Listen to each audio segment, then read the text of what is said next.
Hello mga BFF friends! Ngayon ay binabalita ko sa inyo, ako'y tuwan-tuwa. Siyempre, kumanari padala ng malaking package na ito ay nanggaling sa aking sister na si Dete.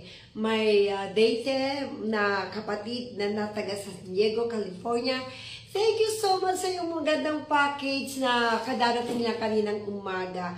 At talaga namang sobrang tuwa. This is my first time na makareceive ng ganito kadaming package na sa akin lang. Diba? Winonatin nyo lang ang nakasulat dito. So, akin lang to. Thank you so much sa package na to.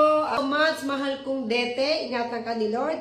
Pagpalain ka ni Lord, the more na lalo pang ikaw ay bigyan ng pagpapala at ingatan dyan sa San Diego, California. Lord, kasama mo ang Diyos araw-araw. Hindi kanya iiwan ni pababayaan man. So, kaya at lagi ka namin pinagpe-pray na the divine protection ay laging sumaiyo.